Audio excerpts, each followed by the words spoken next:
they counter it with Clockwork. Mhm.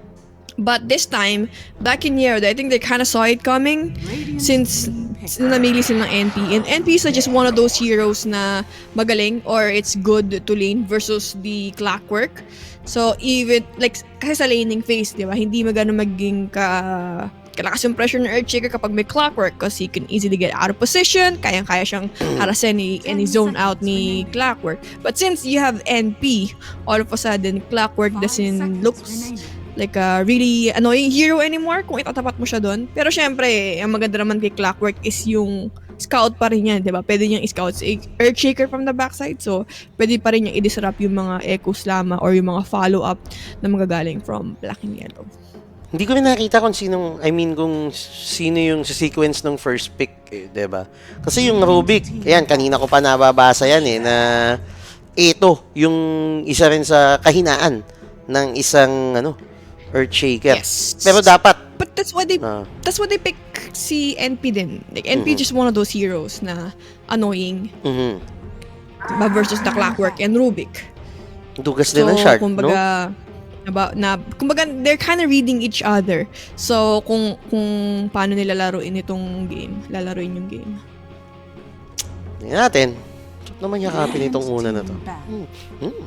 Smells good. And they actually picked out Weaver themselves. Yeah. Sila naman. I guess, Weaver kasi maganda naman talaga kasi siya versus the Batrider kasi she doesn't care as much about dun sa sticky napalm slow. You have the mobility and sino ba ang pang-cancel niya. I guess, they could a couple. I think medyo annoying nga si Rubik versus the Weaver. Isang lift mo lang talaga. May kalalagyan ka. As long as hindi mo ibababa agad, no? Maximize mo lang yung duration ng lift, no? Pero it's just that insta stun. It's just really good kapag may versus ka sa Weaver. 5 seconds remaining. Bug ba yung Rubik Fissure na may shard?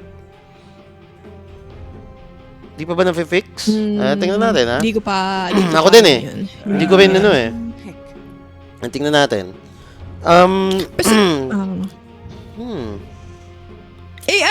Anong pang pa-follow up niya? Ano yung pag nag-fade bolt, ganun? Fissure mo lang naman yung i-steal mo, hindi mo naman i-steal, like, pagka-steal mo ng fissure, pag nag-totem, steal mo rin agad, ganun? Ang hirap naman nun. Oo. Kailangan mo na agad yung scepter. Kasi 2 seconds lang ang cooldown ng spell steal. Sorry. And Slark. Ooh, Slark med. Okay.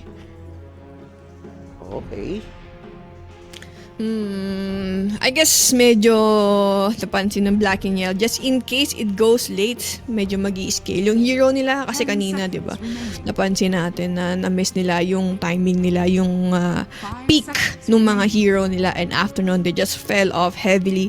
And kahit anong gano'ng kadaming team fight ng gawin nila, they just couldn't win any longer versus A-team sa lineup ng A-team going 60 minutes, more than 60 minutes sa game natin kanina. So, at least meron silang NP, they have Weaver, they have Slark, so they have these 3 cores that could scale sa late game natin. Kung abutin man dun. Ang sinasabi niya dito is may aftershock yung lahat ng skill ni Rubik. Oh, so bug nga. Okay.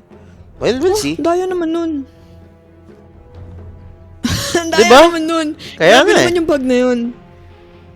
May nag-post daw si Olex daw sabi. We'll see. Baka nasa Holy Hexor daw kahapon. Dapat na-fix na nila yan. Ayun lang. Gusto ko yung lineup ng A-team dito. Yeah, me too. Hindi, wala yung momentum dito na dahil after from that 16-minute game and dahil sila yung nakauna, hindi yun eh. I'm not pretty sure about the Slark mid. Parang may malaking question mark na I don't know, kung hindi ko alam, basta parang gut feeling lang na hindi ko ano yung Slark mid. And then Prince will be using Leshrac, so katapat niya, hindi ba mabubugbog yan? Sino offlane nila? Si NP. I mean, they could lane NP mid if they want to. But I feel like it's gonna be a really tough lane para kay Ryoya sa mid kung itatapat nila si Leshrac yun. So it's a really good shift na ginawa dito ng A-team. And at the same time, not only si Leshrac, but also Weaver, he melts kay Leshrac. They also have some really good tower damage dealer. Of course, si Leshrac. You got the Yule setup against this. Like, isang setup lang ng Yules dito on any hero sa side ng BNY, and they could easily get crushed by A-team. So I think that's going to be a problem for BNY. But let's see, for some reason, manalo sila sa laning phase nila, di ba? And baka mag-iba yung storya ng game number 2. We'll see. Pero ito na, nandito na tayo sa loading screen natin. And mukhang hindi yata magano si Kuya Febe. Ayan. Okay na. May K na yan eh. May K na. Ayan. May K na. So, pakilala na natin sila.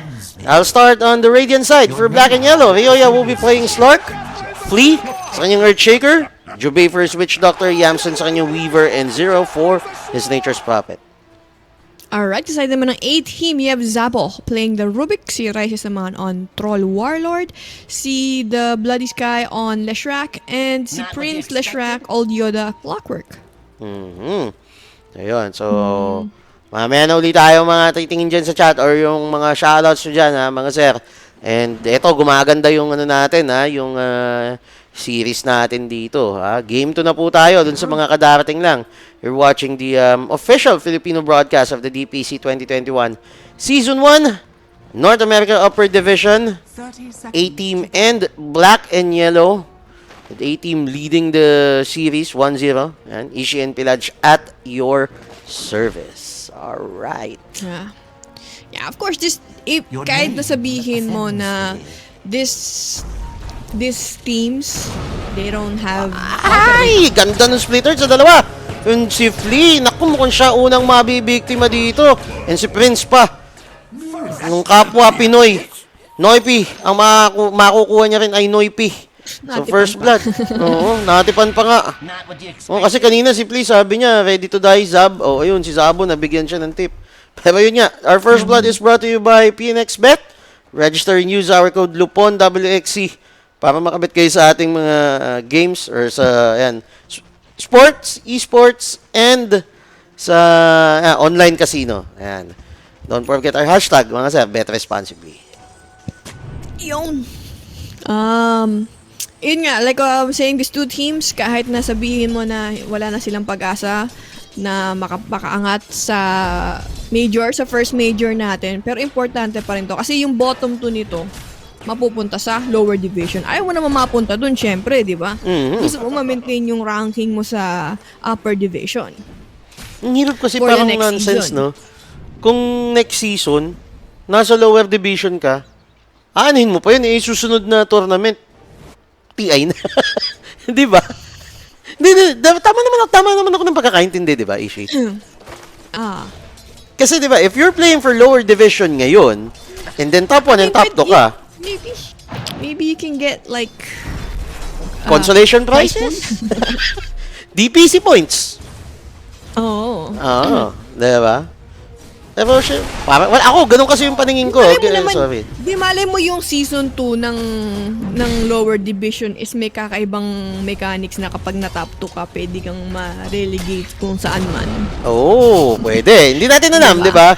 Pero yun... or malay mo, mapunta ka kung saan. Saan mo pupunta? I don't know, we don't know, but China we'll League, see. mga ganun. In a lower division, dalhin nyo ng China yan. Yung mga ganun. O dalhin nyo sa pinakamalapit. South America. Or mali mo, makakuha ka ng like 50 ang DPC, di ba? Mali mo, may some kind of value doon sa lower bracket, upper, or champion ka doon. I don't know. We don't know. We'll see. Abangan natin yan. Season 2 pa yun. Matagal pa naman yun. 6 weeks to, What matters is ito Asa ba tayo? Week 4, right?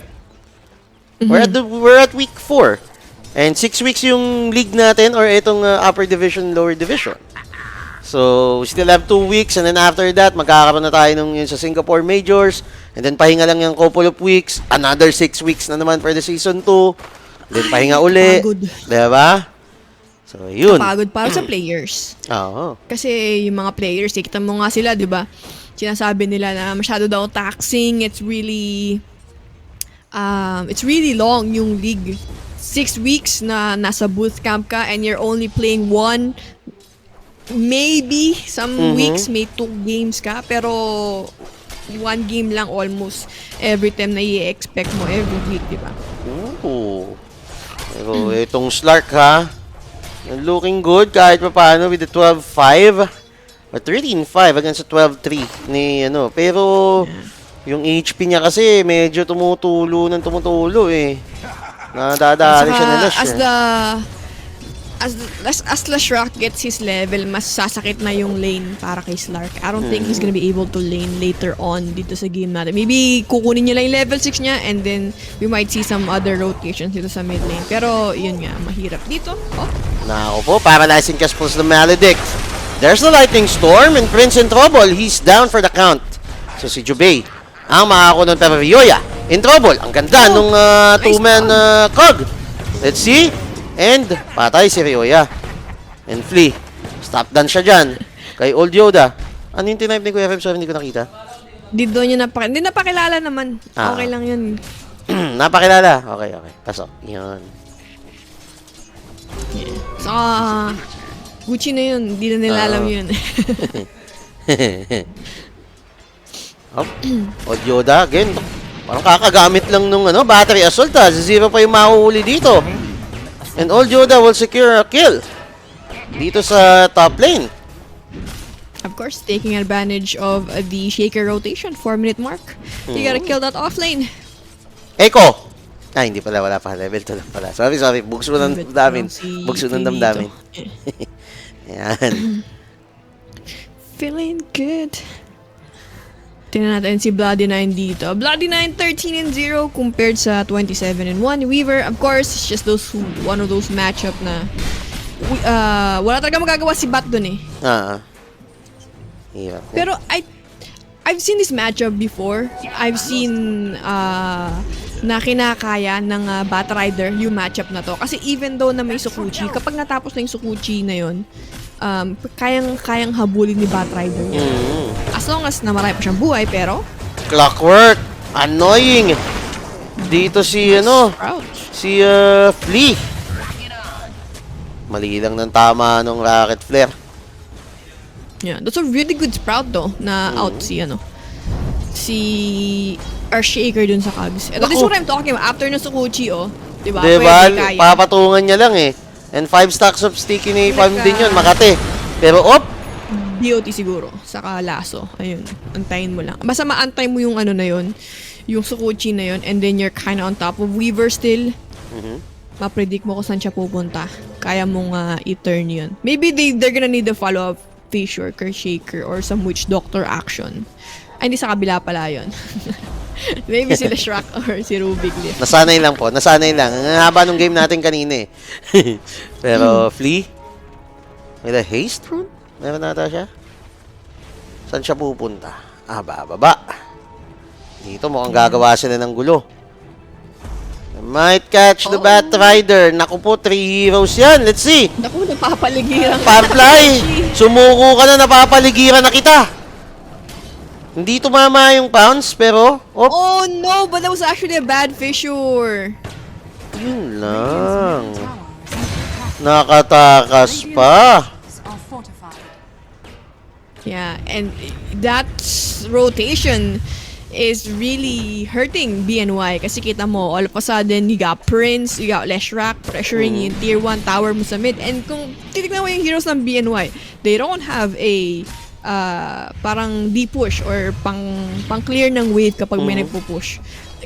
Fissure lang, di ba? Wala silang katulad ng Keeper of the Light or meron pang Greenstroke, Winter Wyvern Blast, yung mga ganyan na pwedeng mag-clear ng wave. They don't have those kind of skills or spells.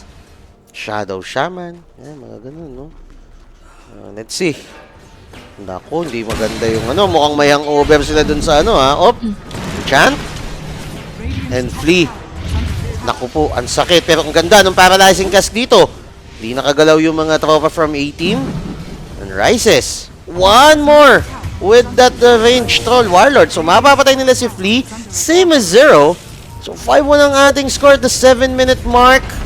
There's the Diabolic Edict para ma-push nila itong top lane. Radiant's top tower has fallen. Ang aga, bes. Aga nga ng tier 1 tower na. And I feel like itong gitna ng BNY is hindi malayong bumagsak na din yung torre. Parang wala kasi talaga magdedepende sa kanila. Like, I just don't see any hero. Ooh, good Fisher. Plus a pounce dito kay Prince. Pero Zero, naka-rotate na rin siya rito. And Prince, one click. Ayun.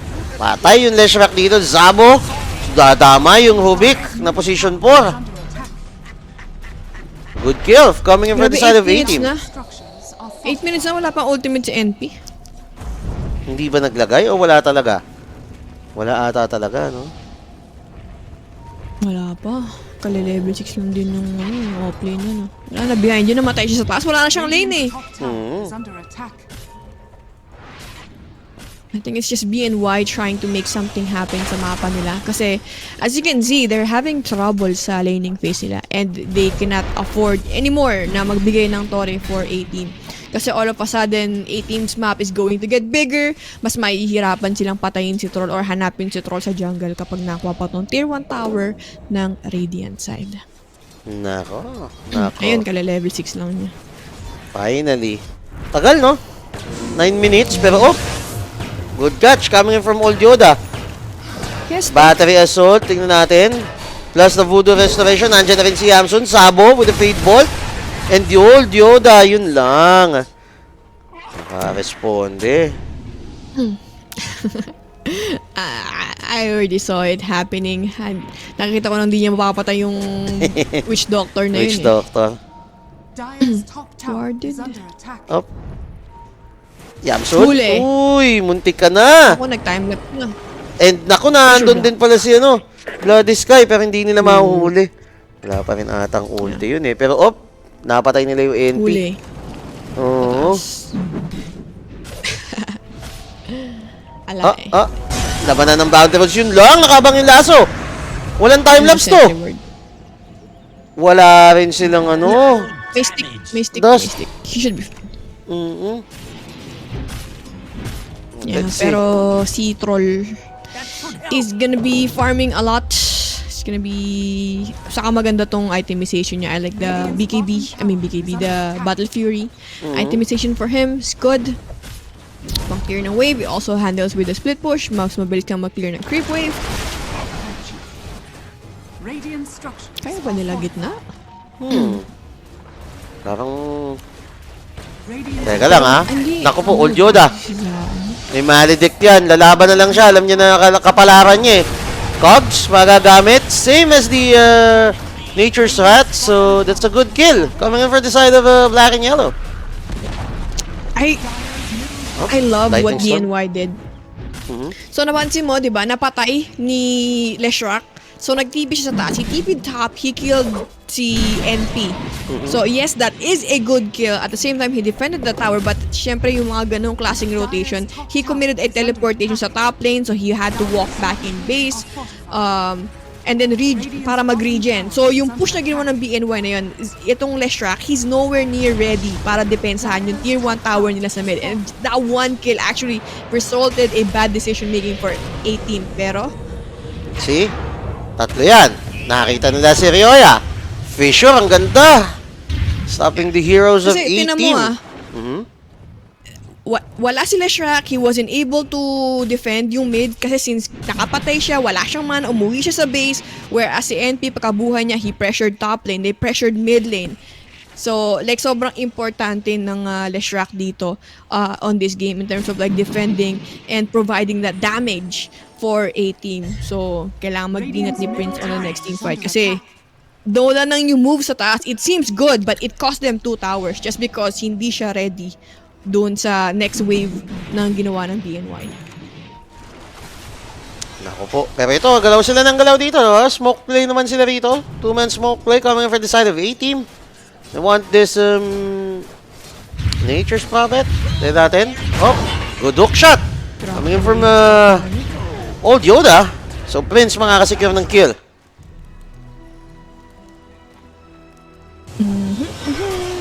So, ayan, pick of it. May, BO3 ba yung item ni Leshak? BO3 yata, no? BOT. Yes, naka-BOT siya. Same as ni Batrider. Batrider, nag-first item BOT din eh. Kasi sila lang naman eh. I like the BO3 build. Kasi nga, you have NP and you have Weaver. So, kumbaga, anywhere in the map, may pwede kang mag-respond and get a kill. Pero ito, Battle Fury now completed for the Troll Warlord. Ganun din eh, magpa-farm pa rin to eh, no? Pa-farm pa siya ng isang item eh, para siya, bago siya lumaban eh. And, uy, what's the stolen spell? Naku, Sukuchi, maganda yan. No? Isa sa mga favorite kong spell yan na naaagaw ng Rubik eh. Madali kasi mag-initiate. I know, movement speed din. Oo. Pasok ka lang, lift, then deliver mo, no? 1600, so medyo matagal-tagal pa yung kanyang blink dagger. We're probably expecting 15 to 16 minute mark if everything goes well, kung di siya mamatay dito. Yeah. Dikit pa rin yung laban natin. Yeah, I'm actually quite surprised. BNY, in terms of net worth, medyo dikit sila dito for a team after that has happened sa laning phase. Pero for sure kasi yung mga rotations ni Witch Doctor saka yung mga kills ni Weaver kanina, it was pretty good. Pero ano wala na palang outer towers dito, yung yung black and yellow, pero zero. Yun lang, laso nagamit, but there's another another hold with the pounce. Naku, liniliyaban niya lang, niluluto yung tilapia. 4 stacks of sticky, one more right click, and Bloody Sky will be taking down the Nature's Prophet. Kaso yun lang, magbe-benefit kay Ryoya yun. It's a permanent agility stack for him. And another kill kay Old Yoda dito sa baba by Yamson. Yeah. I mean, those positioning from Clockwork, you usually just see those positioning is kapag at least gusto mo tangkihin yung gank ng kalaban. That's why he's playing with etong si Troll.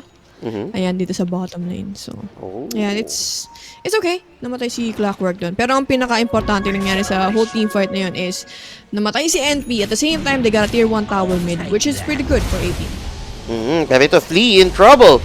Let's see. Ego Slam! Pinrovide sa dalawa. Yun lang. Mamamatay din siya, and Prince in trouble. He's down for the count as well. Ryoya now on a killing spree. This is a Diffusal Blade reveal. Double kill for him. He's actually taking the stacks. It's pretty good. Para kay Bloody Sky pa. Yeah, I think they might have overstayed yung welcome nila sa mid lane. So, of course, BNY bringing in numbers, taking advantage dun sa padalawa-dalawang tag or parang body-body system ng body system. I mean, hindi pa naman, ganun pa rin naman eh. They're just buying as much time para kay Troll this game. Waiting for the BKB bago sila lumaban. Ano ba? Ayun ba? Sorry. BKB ang next item dito ni ni Troll Warlord. Ooh. Yeah. Tomato and potato. Yeah. Sobrang annoying nga naman. Sabi mo may fissure. Meron ka pang paralyzing cast na manggagaling kay Witch Doctor. That could be annoying on the team fight. So, the fact na magkaka-BKB si Troll is gonna be a much better engagement for them. Mas maganda dito, like, BKB timing, they could get Roche. After, before, siguro pick off muna tapos Roche kasi may shaker sila, medyo nakakatakot mag-Roche. So, tamang scout lang din itong Weaver eh. And, let's see. Naku, yun lang, naririnig ko. Yung, Death Ward dun. And Old Yoda, nabigyan. Naku po. That's fine. Yeah. It's position 5. Yung mga ganong klaseng bets, hindi pa ganon ka, Kasi isipin mo, buhay na ulit siya, 7 seconds, parang walang nangyari. Namatay ba yan? Ang ganun eh. Buhay na ulit? Sige, ba yun ng Greek Palm? Yes, mga sir, ha? BKB na. Mga sir, tama. Yung nagtatanong dyan. Yes, Ryoya. Yung former Geek Fam player. Before naman siya nag-Geek Fam, he's playing at the NA region naman talaga. And then he was acquired by Geek Fam. And then bumalik na siya ng North America after his stint at the Southeast Asian region. Pero ganda ng pound, saktong-sakto. Old Yoda, lalaban ba? Hookshot will be committed. Na lift and naku, ganda ng laban pero may shadow dance dito. Makakatalon si Ryoya and then TP out. Nice Fissure. out. Tsaka yung pounds out at may iwan si Jubei. He is down. 30 seconds and counting. Like earlier, okay lang namamatay si Old Yoda, but like he's dying way too much. He died like 3 times in a row. Yun Di lang. ba? So masyado mo namang pinapain yung sarili mo this game. Yes, alam namin kami kasi yung technique mo eh. I mean, yung mga plays mo eh, di ba? As long as ma-provide din maka-disrupt siya ng position, my job is done. Diba? Pero, pag sobrang dami nun, that's not good. 11-10 yung score natin nila, but it seems like it's still pretty dead even sa net worth natin. 1k net worth. Pero kasi pinakamagiging malaking timing dito is yung troll. Like, isipin mo pag nakuha ni troll yung BKB niya, that's when Earthshaker, may blink dagger na siya. Pero kasi masyado nang late yung blink dagger ni Shaker dito eh. As gusto mo kasi makakuha ka ng blink dagger before ma-hit ng kalaban yung BKB nila. But I don't think that's going to be the case for BNY. So for BNY, now they need to survive during the BKB ng A-team para makapag-echo si Flea. 10 seconds din. Hindi katulad kanina, ubus na yung yung mga BKB nila eh, no? Yun naman ang problema ng BKB eh. From, pag lagi nagagamit, syempre, bumababa duration. Pero ito, 4-man smoke play coming in for the side of A-team. Sino ang mahuhuli nila? Will they go for Slark? There's Flea. Ayan na. Naku, nakapag-blink out. Masusunog. Where's the lasso? Ay! That's an okay. That's an okay time for A-team. Ngayon, ang tanong, are they going for Roshan? Kasi iniisip ng BNY mag-Roshan tong mga to. Pero eto, naku yun lang, lumaban sila rito. Lasso nagamit. Or gagamitin na, asa na?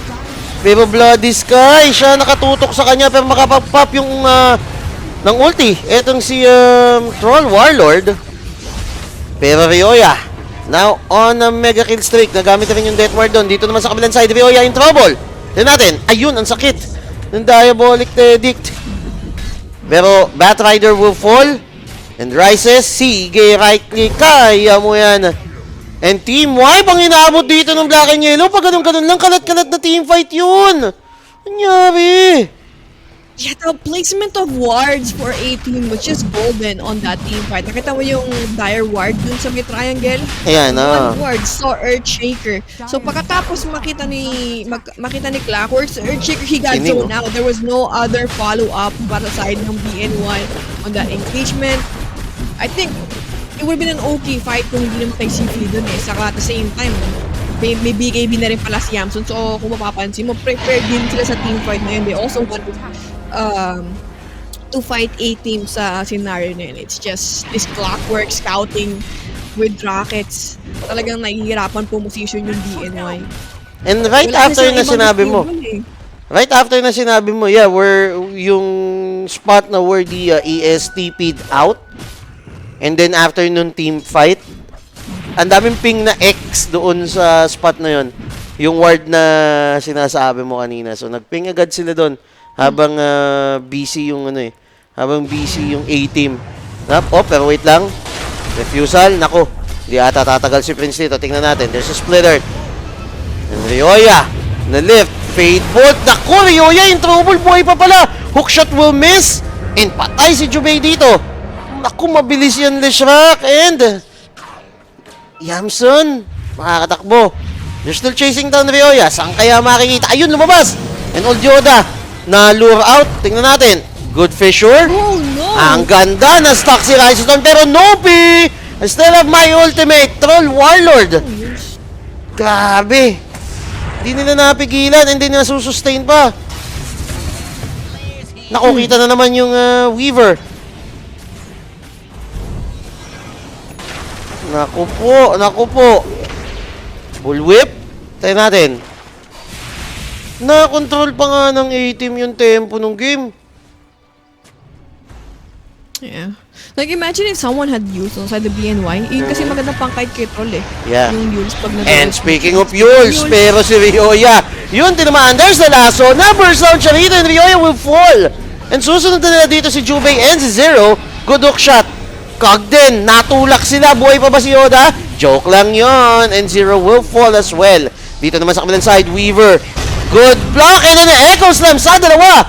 Barfly. And Bloody Sky in trouble. One more. Makakatakbo ba? Ganda ng usage ng Death Ward. Like literally a ward. Bro, Bigyan ng award. Oh my God. Grabe yung mga Earthshaker sa game na to ah. Pinapakitaan tayo ni Philly na, Zabo, di lang ikaw marunong mag-Earthshaker, ako din. Kasi kung titignan mo yung team fight na yun, it's really looking grim for BNY. Like, they've been losing so many team fights, they're committing so much, like, sobrang ganda ng ginagawa ni Troll this whole game. He just seems to be unkillable sa every team fight, but after nun, that was, I guess, a bit unexpected for A-team. Medyo, syempre, early game pa naman eh, makakapag-respawn at makakapag-respawn din yung mga support. And most of the time na hindi nakapag-echo si Earthshaker, it's because this clockwork na lagi pumapasok and just kept zoning out heroes. Sobrang annoying ng counts nito. Like, I would say Old Yora is doing some godly work sa backside dito ng A-team. We just don't see it as much. Pero, yeah, at least, pero feeling ko mahirap pa rin for BNY. I think they need to contain itong si clockwork na to. Nakakapwesto pa kasi. Mukhang mag-smoke ata sila rito. Or not, I don't know. Hindi sila tutuloy. Kala ko mag-group up sila eh. Nandiyan na rin yung Leshrac sa gitna eh. Bottom tower is under attack. BKB pala si nung patay. Like, dami na rin item ng A-team dito eh. Pero for sure, like, if Slark can get more kills, I think we can expect some good things for Slark. Pero mukhang A-team, they're ready to go. Bloodstone na rin to. Reveal for Leshrac. And makikita nila itong si Witch Doctor. Ayan, nahuli nila ng Diabolic Edict and he's down for the count. Flame break, tumalo na nga, linayo pa lalo. Lumayo ka man sa akin ka lang. So TP out muna ang buong tropa ng Black and Yellow. Bounce out, Rioya. Hook shot. Wala, kadena lang yung narinig ko. Wala na silang hahanapin dyan. Ayun, si Flea. Hindi nila nakita.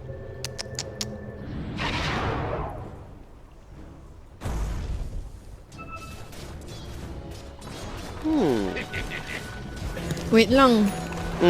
May Bakit? may Nangyari? eh. Sorry. May, dito sa amin may nali-leaf blower. Ayun, wala na, okay na. Sa labas? May nag-leaf blower kasi rinig, sa may labas. Oh, pero wait lang. Lasso, nagamit dito kay NP. Good pick for them. Naku, another kill pa na to kay Kay Troll Warlord. Pero yun lang, Rises with his BKB pot. Papalag. Lane break na ilayo. And naku na net. And let's see, lalaban with the Shadow Dance. Naku, walang ulti. Joke lang, meron pala. Maledict. Naku, wala nagsusustain sa kanya. Kailangan niyang humataw. Hindi niya alam kung saan siya pupunta. Okay, back muna. Samantalang maiiwan na naman si Old Yoda dun sa may kaliwang side. At mapapatay siya. Na-stun pa. Naabot. Naku po, enchant totem. Muntik na. Good stun. Coming in from the Leshrac. Natulak pa. Ang galing ni Bloody Sky doon. Pero Yamson. Weaver still chasing down the Troll Warlord. Up. Tower na lang. I don't know. Was that really okay? I feel like medyo tinipid ni Flea yung echo niya. He maybe felt like na kung sakaling magkaroon ng or mag-group up yung A-team doon, he could follow up with echoes lang. Pero wala eh. Like imagine if he used yung echo doon just to follow up yung stun nung enchant totem from the shard. I feel like they could have caught up kay Troll and then baka na-burst down nila. Hindi niya ginamit eh. Guys, wala pong laro ang EG sa Sunday pa po. Bali Monday morning yung laro ng EG. Ayan. Kasi Sunday sa US, so Monday morning sa atin yun. Okay? Pero, nako, nahuli nila yung Batrider. Nagamit pa yung BKB. Will he survive? Let's see. Yes, he will. Yeah, but we did commit yung BKB. And now, all of a sudden, A-Team is now collecting a lot of their BKBs. So, is this going to be the same scenario again? All of a sudden, wala ka ng BKB, pero si Prince sa bottom lane. Nako, nakita niya na, nagagala dito. And, dumating pa yung Nature's Prophet. There's the Witch Doctor. Wala yung paralyzing cast, pero napabagal with the Diffusal Blade and Prince. You go down. Nako, lasong, ganda. Napap agad yung Linkin. I think yung lift ata yun after nung Fade Bolt. And then, follow-up lasso. Pero si Jubei, he'll go down as well sa kamay ng Troll Warlord. A-Team. Still wants to fight. Ooh! Naka-survive. Wala. Yung heroes kasi ng BNY, mobile sila eh. So, they have NP, they have this Lark, they have this Weaver, so they could easily respond sa mga gank. Whereas si Shaker, yung layo na nilakad niya mula sa taas hanggang sa baba, nilakad niya. Oh, pero wait there's a fissure. Dito, kay Bloody Sky. Anong naagaw na spell? Dark Pact? Dark Pack. Yay. Maybe he didn't have TP as well. Kasi parang Radiant's bottom tower sa team is fight under niya yung habol nila doon sa baba, I think there was like some point na, magandang echo part to. There was a good fissure. And then I look at Earthshaker, ang layo pa niya. Nasa may river pa lang siya. Yeah. So they weren't ready. They were just trying to hope. Nakikita mo talaga yung mobility eh. Yung movement speed nila siya. Kata mo, layo ng habol. Sipin mo, Slark sa Weaver na yan. Tapos nagsimula yun sa may malapit sa tier 1 tower ng bottom. Tapos nag-end up yun malapit na sa tier 1 tower ng 18. Naku Ganun, po. kalayo yung naging habulan ng dalawa. Nako, same scenario ata to. Let's see, ganda ng fissure to block him. Pero, yung clockwork, narinig ko, nandyan, Rioya in trouble, may shadow dance. Sinong unang mamamatay? There's the Echo Slam. And Prince will fall. Where's the Slark? Nakapagtago, nakapag-sustain pa nga. Flea, revealing himself with that fissure.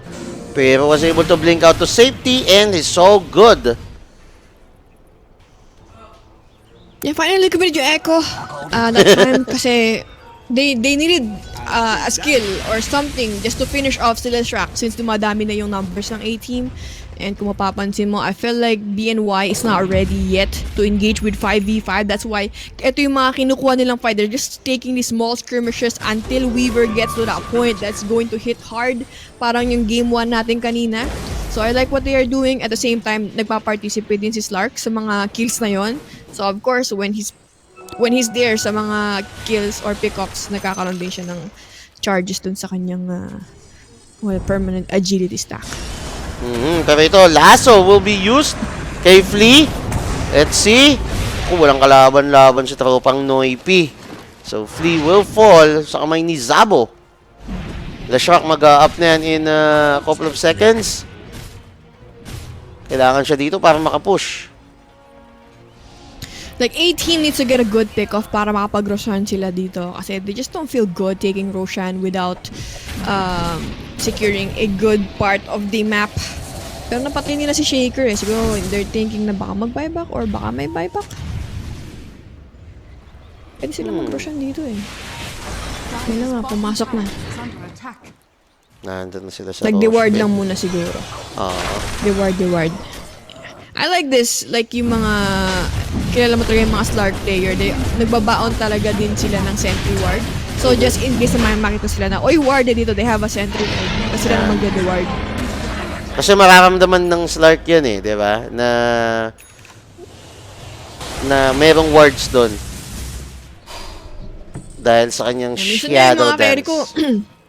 pinagbabaon ko din ng sentry ward yun eh, ayaw lang talaga nilang pulutin. So sabi nila, warded dito, warded, di na lang ikaw magde-ward. Bigyan na lang kita. Actually, gano'n naman talaga eh. If you're carry, lalo na kapag nag-ahabol ka sa isang nag-ahabol ka sa isang hero ng kalaban na merong escape mechanism or mga mag-i-envy, di ba? Kasi, paano mo mapapatay yun? Kung, ikaw yung carry, ikaw yung tumatangki doon, ikaw yung malapit. So, kahit pa paano, dapat may dust din talaga. Huwag yun maiasa lahat sa support. Radiant's middle tower is under attack. Nagalit eh, nag-rant, no? Lagi na lang kami. Ayan. Dire structures. So, ito, sorry.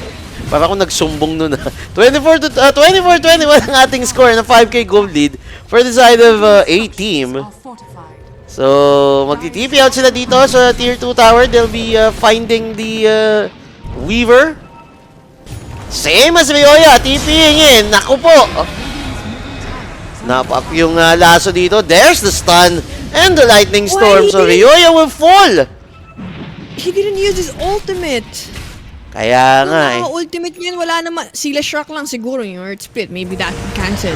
Oh, pero wait lang, Flea. Naku, na-dust pa. Speaking of, naku, ay. napatulak ng flame break para mas maganda. But there's a force stop. Another flame break charge from that talent. Yul Scepter. Flea, naunahan siya ng stun and then the Fade Bolt. Flea is down. Alam nila kung nasan yung Witch Doctor. Oh, Geminate, ang sakit. Buti hindi nag-bounce yung Paralyzing Cask. Radiant's middle tower is under Tier attack. 2 tower lang muna siguro. I don't think they could high ground with this. Even though na may ages sila, it's going to be hard to go high ground yet in this game. For 8 teams, so it will be great kung makakuha nila yung Tier 2 tower and secure yung outpost after nun. Radiant's middle tower has So, fallen. Tier 2 tower will be taken down dito sa mid lane. Ito na naman baka mamaya same story to.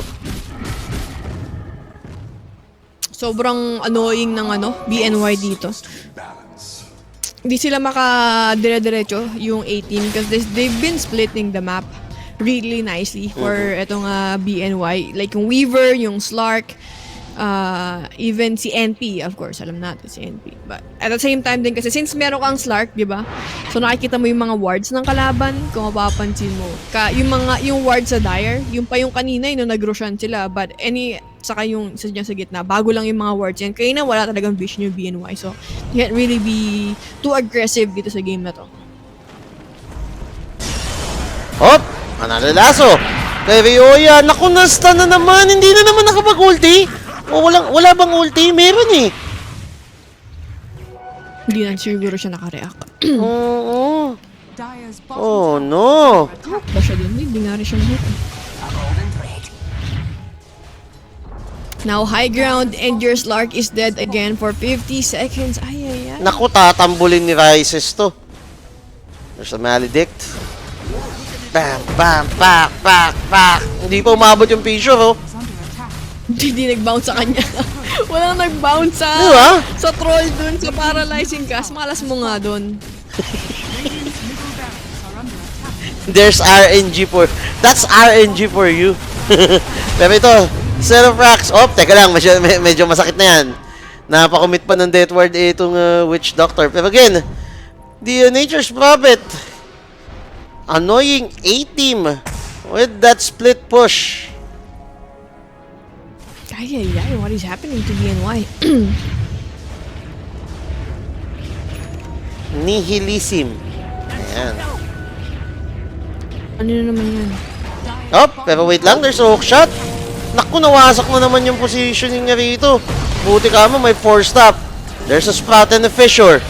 All Dioda in trouble, he's down for the count. Pero go pa na ata ni Rioya. Etong si Rises. Naku po, na-live. Aray ko, 16 tinampol sa mukha. Oh my God. And then lumipat sila dito ng target kay Jubei. So, 2-man down na naman dito yung BNY.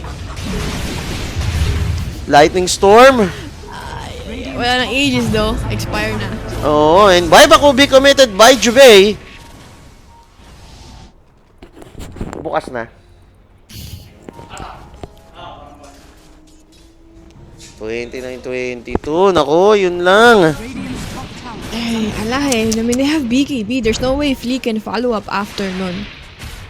They need more items. They need like Hex. They need use. They need something para i-disrupt yung ultimate ni Rises. Pero yun nga, naka-BKB na kayo. Nako, pero ito, Bloody Sky. Good pick up yan sa kanila. Deathward, na-commit na rin. Pero, sabay sibat lahat eh. kung papansin mo, kaya naman ng BNY eh. They just need to survive during those BKB timing. Barracks are under attack. BKB duration dito ng 18. Just need to survive. Like, they need to build more kite item, ghost scepter, whatever. Kung ano Para man hindi, yun. para maano yung ma-utilize or ma-count out mo itong si Troll Warlord. Yeah. Pero wala eh, sobrang annoying din talaga ni Old Yoda. Like, his scouting his scouting with Clockwork is so good. Yung initiation niya ng Clockwork, it just gives BNY so much problem. Like, hirap na hirap si Flea eh. Hirap na hirap si Flea na position kasi lagi siya nai-scout ng Clockwork. And hook shot, magagamit na naman. Kaso yun lang. Joke lang. 3 pala kayo dyan. Hindi ata kinaya. Sa kasi troll na Porsche mag-BKB ah. So hindi sila Nako. makaka-defend ng tier 2 nila all of a sudden. Ay, ito na ata yung sign na yun ng BNY. Dalawang toro to kung sakali. Middle tower. Wala rin pera pala yung Troll Warlord. Bumili ng item, bumiling Shadow Blade. Radiant structures are fortified. Dire's middle Is good. tower is under Kay attack. Slark. Right-clicking mo si Slark and also gives you that positioning, that extra initiation for your team. I think pero mayaman na din si ano dito, si Ryoya o si Slark.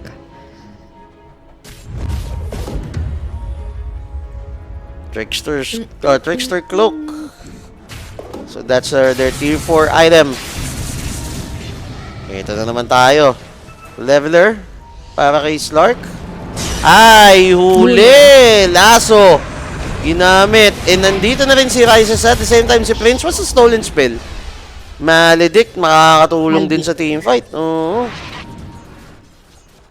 Naku po. TP out na ulit. Split push na. Pero yung mayaman na rin si NP dito, onti-onti. Saka meron na rin siyang shard eh. So, with that, kailangan, di ba hindi din talaga makakommit ng BNY going into the high ground kasi alam naman natin, NP with those Treant, he could easily take towers. Kahit sabihin mo dalawa lang yung greater trend yan eh, no? Kung may shard. Pero wait lang, sino yung nakita ko naka ano? May nakita akong item eh. Naka Silver Edge. Ah, Troll Warlord. Oh, okay. Yeah. Nisip ko yung Slark eh. I guess meron naman silang pang-handle sa split push. May dalawang BO3 naman sila eh. Sila Shrek saka si... Bat Rider. sino ba to? Si Bat Rider. Ayun. Anong gamit ng Slark? Mage, ano? Anong tawag dyan? Nasa baba na agad ah. Mage Slayer. Mage Slayer, oh. Yeah. 40 minutes na tayo mga sir. 30-24. Ayoy! Sabi sa'yo, hindi naman niya mauhuli dapat yun si Slark eh. Kahit si Rubik, di rin niya makakancel yung TP na if he only commits his ultimate. Pero split is the name of the game.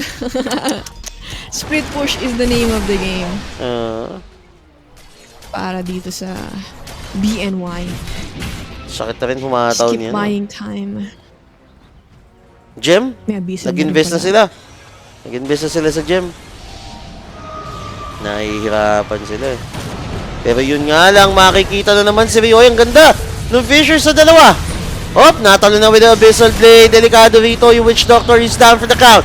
Lasso will be used kay Flea. So the supports are down. Rises with a double kill and Radiant's courier. has a monster kill streak. Naku, nakuha pa yung gem. Ano nung courier? Asan yung gem? Lagi na i-scout si Earthshaker, hindi siya maka-initiate ng mga ayos. Kita mo? He also doesn't have buyback. Imagine if he has buyback, baka nagdepensa nila tong tore nila dito sa taas. And just like that, no, nakakuha na agad nila yung tier 2 or tier 2. Tier 3 tower na set of rocks dito sa may top lane. Kailangan niya nga yan. Kasi hindi basta talaga mag-fisher ka na isa. Alam na agad nila yung location mo eh.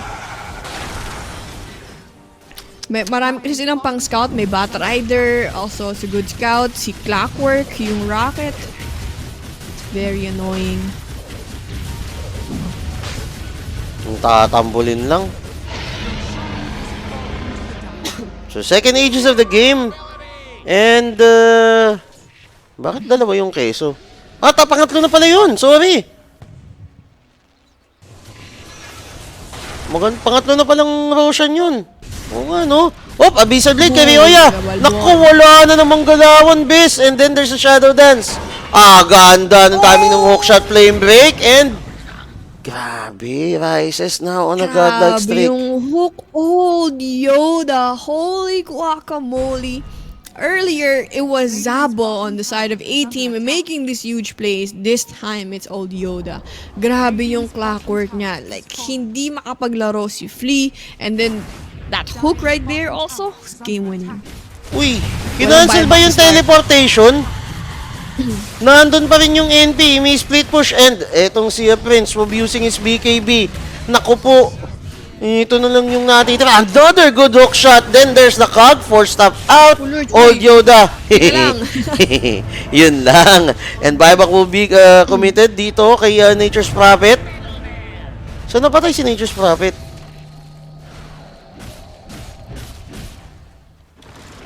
Nahuli yata ni Bat sa taas kanina. Kaya natigil yung tele. Sabi ko natigil yung tele. Nako po. Radiant's bottom barracks are unstoppable. Lee, the Fissure. Let's see, si Prince, tamang lang din eh. Kinakite niya lang eh. Pinapapasok niya si Hamsun eh. Sakit na right click, uy. Pumasok si Bat. Grabe Oh. na yun. Rider. BKB. And then 4-stop. Tingnan natin, ha. Sakit ng damage din kay Rises, ha. Split Earth will miss. And Rubik will fall. Naku po, yun lang. Napop yung Aegis. Ito na. Oh, discourage. Grabe yung push. Let's see. Wala, TP, BKB. Walang may basher. While si Prince naman, ganun din. TP, BKB lang, buddy. Hop. Hookshot. Naku po, ang ganda na naman ng Fissure. Abutan siya. And patay si Old Yoda. Dieback yun. Yeah. Hindi meron ng shard si Shaker, hindi lang halata kasi walang effect yung Fissure niya. Meron na siyang shard. Sino? Si Earth Shaker. Ayun o. Meron na siyang shard, di lang halata dahil walang effect yung Fissure niya. Yung to, di ba may skin na may effect yung pag nagtototem ka. Nagko-follow up. So, wala lang effect sa kanya kaya parang wala. Pero meron yun, meron siya. I mean, it's good for BNY na hindi pa na mega creeps, pero at the same time, sayang for A-Team. Imagine if they got mega creeps that game. I think it would be really hard for BNY na mag-defend ng mega creeps. Naku po! Nako! And Ryoya. Okay, sige. Tower muna ako. Kaya ko yung kalabitin. Ayun, parang pag may nakita kang glitters. Parang may mga nagliliyab na glitter eh. Yung sa Fissure. Nope. Yeah, okay. Okay, safe pa. Nakakampi pa nila yung yung Creep Equilibrium. Si Slark nga eh, I feel like he also needs to invest Abyssal. I feel like it's going to be good as well. It just gives you that extra initiation or extra lockdown para sa mga mabibilis na hero na to. Ayan. And Hex kay NP. We'll see. Hop! Another lasso. Sino to? Si Jubei.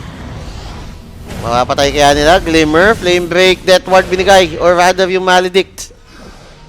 So patay dito yung Witch Doctor. Last defense.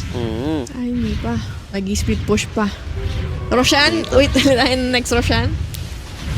Tagal yan. Tignan natin. 3 minutes pa eh. Tagal pa. Oo, matagal pa nga to.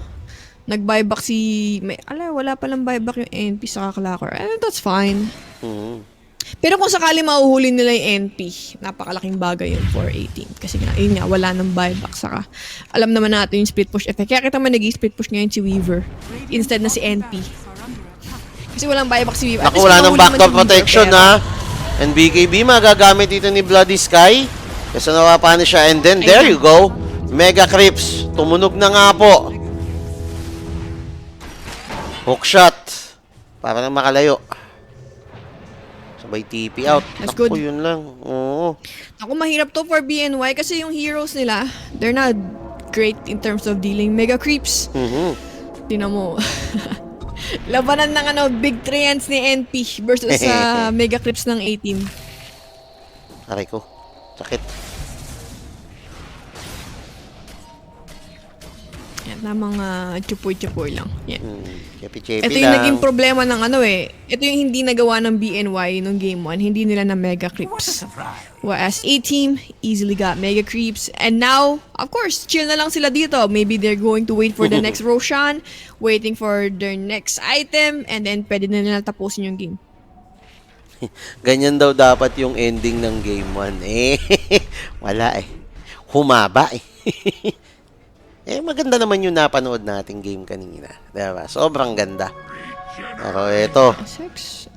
ang tanong, ang black and yellow, paano This is nila, gonna be the problem for BNY. Like, even though may panalo nila yung team fight, it's hard to push.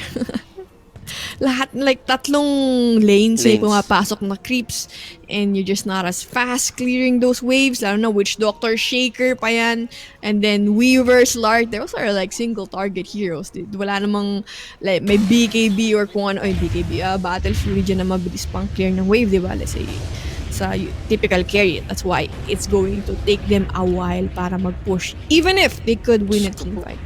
Level 25 na yung, yung Leshrak. 28 yung Troll Warlord. Bat Rider pulling Ryoya na Abyssal pa. Naku, walang pera yun. Naku, wala ng pera. 1-3 may binili. Ayun ata, dun ata, dito ata matatapos Nako. Alam Katok ba na rin ng sila. A-Team? I mean, for sure. The last hurrah. Oo. Tagal pa niyan, 1-2 pera niya. Paano nila i-defend to? I mean, this is still a bit scary for A-Team since nakasmoke yung heroes ng BNY. Look at this. Like, walang nagde-defend sa AO. They're waiting for a perfect timing, pero A-Team. And exposed na yung Ancient. Pero wait lang, napatay nila yung Troll Warlord. This is what I'm saying. Kaya kung mapapansin mo, medyo hesitant din yung A-Team na mag-all-in dito sa Ancient because they know na may proper lockdown ng BNY. And Echo Slam, pinrovide na rin dito kay Bloodless kay patay din yung Bat Rider. Pero yun nga lang, Ancient exposed. Na right click siya ng mga Mega Creeps dito. Etong Ancient. I mean, they did buy time, pero wala na silang base. It's gonna be much harder for them to defend. Kita mo, it's taken them a while para lang makalabas dun sa, para mai-push lang yung creep wave nila. It's going to take 3 heroes. Yung dalawang supports na to, wala talaga silang may co-contribute dito sa push. Ay. Feels bad.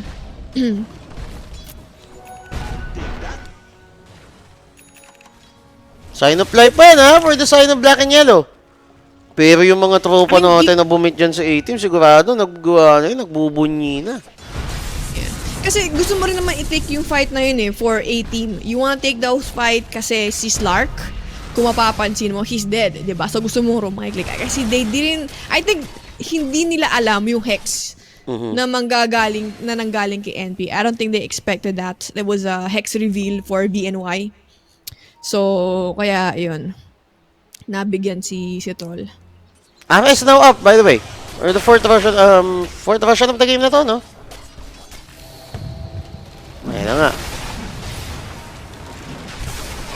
14 seconds. Ako! Makati na yan. Fourth Roshan. Pero wait lang Yamsun. Sakit ng damage kay Prince. Naku po. Force stop. Nihilisim. Magagamit. Aray ko!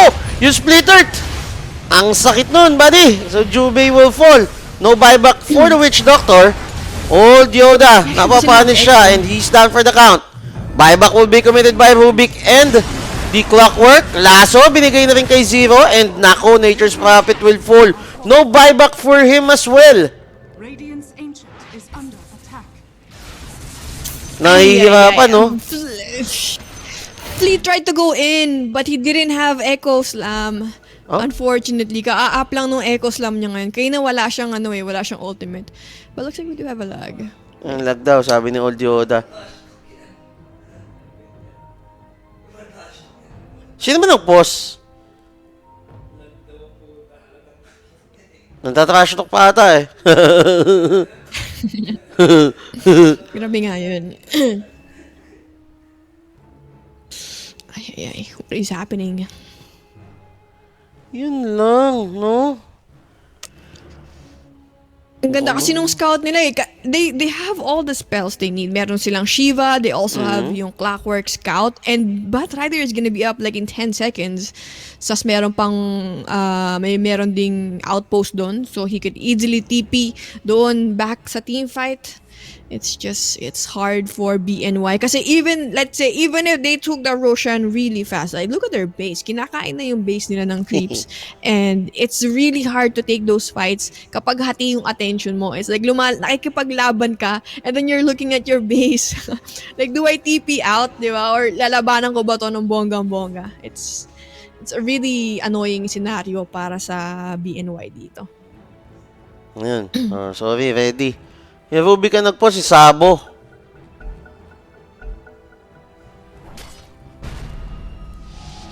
Wala na ring Aegis.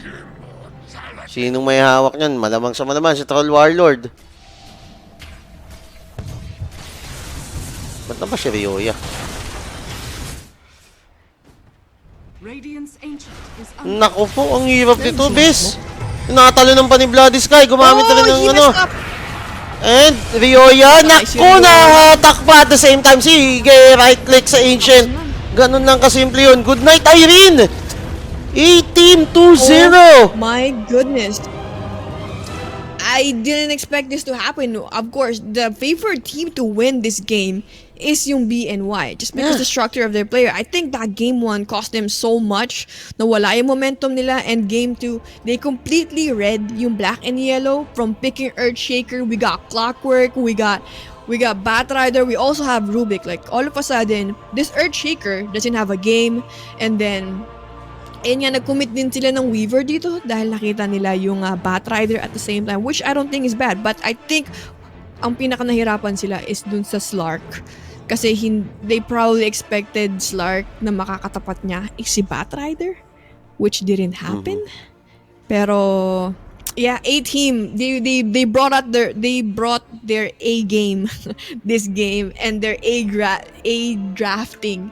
Kasi like even yung game 1, not even game 1, pero for sure yung game 2, they were, I think their draft is just much better. Execution wise also was much better. BNY, I don't know what happened. Grabe. Well, sabi ko sa'yo yung Slark Doon lang, yun lang. I-explain mo na Diba? Na, sa akin lang talaga kanina Sabi ko nga, diba, may question mark lang ako para dun sa Slark. There's a gut feeling na hindi gagana yung Slark. Yes, he did his job, pero siguro, I don't know kung sinong mid laner pa na pwede dyan. Ang daming pwede, but with the Slark, I don't know. Yun lang yung sa akin. Nabasa sila ng ng A-team. Oo. Yung ganda ng Batrider shift sa offlane. Oo, and then pinikam ka ng Leshrac, no? Sabi ko na Saka, Hindi, wala I mean, okay walang lang naman kakahit yung sa troll. Like, diba? Walang kumakahit sa troll. Oo, yun Usually, din si troll, para manalo ka dyan, kakaitin mo si troll, you just wait out mo lang yung BKB ultimate niya, and then after nun, dun ka mag-go. Kaya nga namili ka din ng Slark, diba? Kasi Slark favors yung long team fight, kasi pwede ka mag-re-engage. But then again, it didn't happen. Kasi I think yung timing din, yung timing ng Blink Dagger, dalawang beses na hinto, since Flea died twice. And then, even if nung nag-online na yung Blink Dagger ni Flea, may BKB na yung A-team. So, it became much harder for Black and Yellow to gain yung momentum nila nung sa laban na yun. Parang kasi at the top of their head din kasi na Slark yan. Slark or Slark Batrider tayo sa mid. But, nope. Yun nga. Ang nangyari. So, that's our post-analysis for our series. And again, yung sa mga kadarating ng Black and Yellow versus A-team. 2-0 in favor of A-team. Yung mga tropa natin dyan, mga tamang sardinas lang dapat Biglang mukhang naging tuna. Like literal na yellow pin yung kakainin nito mga to Piso, tamang barko. Times 3, tapos yung mga game winner pa. Biglang may dumaan, Tingnan, ang galing nun, Uy, shoutout kay Dan. Yes, may next series pa tayo. Next series natin is? Sad Boys Sad Boys Undying, maganda rin yun. Oo, mas maganda yun. Oo. Mga ano yun, yun yung mga tag dito. Parang yun yung mga isa sa mga mga matitinding matchup. Do I slightly favored Undying Nasa doon? taas. Pero Sad Boys, of course, you got some TI winners on that side. Yun nga eh. Favorable yung kabila, You yun sa got kabila naman may experience. Oo. Diba? With Flea tuloy with the Fear and PPD. PPD. Yes. Si Mo, nandun din. nandun Mga din si Mo. experience din yan. Ba't ba nandito kayo lahat? Ba't hindi kayo magsibalikan doon? Nangyari sa inyo. Pero ito. So, yun na nga yung ating yun na nga yung ating game. Again, guys, meron pa tayong isang series. So, PM kayo sa Queenix page para dun sa mga voucher codes. Kung wala pang account, register and use our code luponwxc. Okay? And syempre, shoutout to Steel Series and Predator Gaming, pati The Armory. And syempre, Ishi page. Dami nagtatanong ng Instagram na eh. Ayun guys, kung gusto nyo akong i-follow sa social media ko, sa Facebook, it's fb.gg/ichipggaming. Sa Instagram, Twitter, YouTube, Kumu. Ayan, IshiPZ. Search nyo lang. ISHY, letter P, P letter to the Z. Yan. So, all good na tayo. And waiting na lang tayo dun sa lobby ng ating next series. And we'll just take a short break. Pagbalik natin, rekta tayo dun. Alright? So, maraming salamat sa mga nanood. And ganyan kami naging cashier nyo for this game, this village. And I am Eshi. Magpapaalam na po ako, pero huwag kayong aalis kasi babalik tayo para sa Undying versus Sad Boys game natin. Peace! Who discovered aeroplane? Ano? Aerosmith!